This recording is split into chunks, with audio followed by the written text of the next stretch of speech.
Bonjour, ici Justin pour actualité-dvd.com et aujourd'hui je vais vous parler des films Scooby-Doo et Scooby-Doo 2 Monsters Unleashed présentés en programme double famille sur format Blu-ray. Ils sont réalisés tous les deux par Raja Gosnell et mettent en vedette Freddie Prinze Jr., Sarah Michelle Gellar, Matthew Lillard et Linda Cardellini. L'ensemble est distribué sous la bannière des studios Warner Brothers et est sorti en magasin le 7 juin 2011.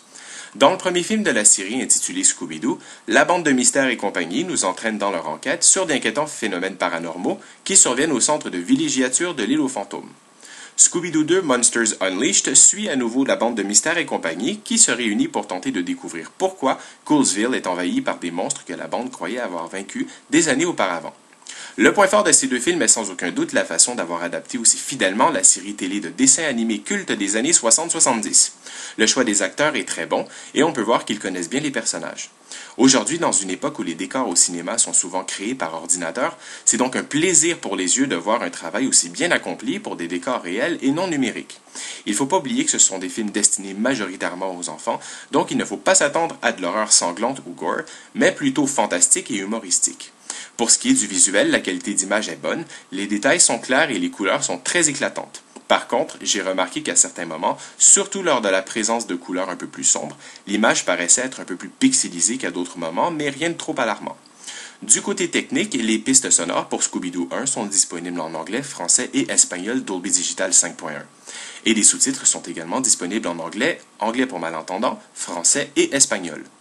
Pour Scooby-Doo 2, des pistes sonores en anglais DTS HD Master 5.1 et en français Dolby Digital 5.1 sont à votre disposition, ainsi que des sous-titres en anglais pour malentendants, en français et en espagnol.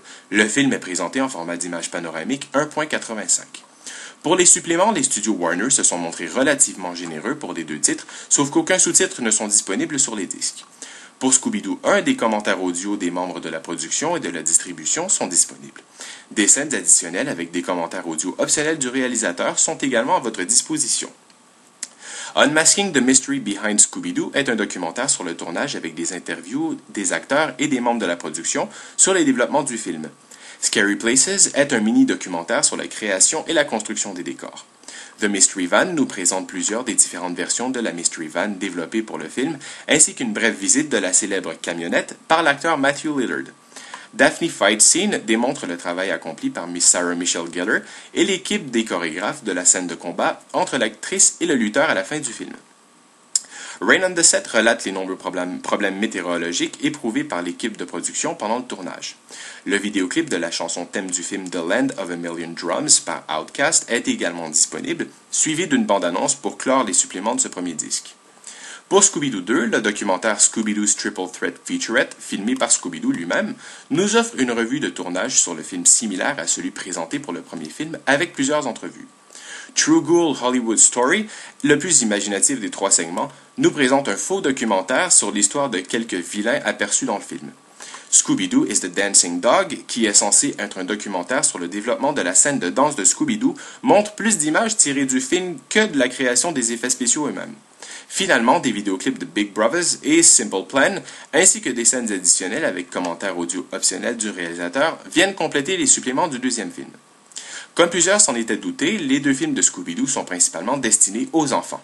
Les adultes peu familiers avec la série trouveront peut-être les films un peu ennuyants et trop enfantins, mais les fans de la série originale seront sans doute satisfaits de voir l'excellent travail qui a été accompli pour rester le plus fidèle possible au style des dessins animés. C'était Justin, je vous remercie et bon visionnement!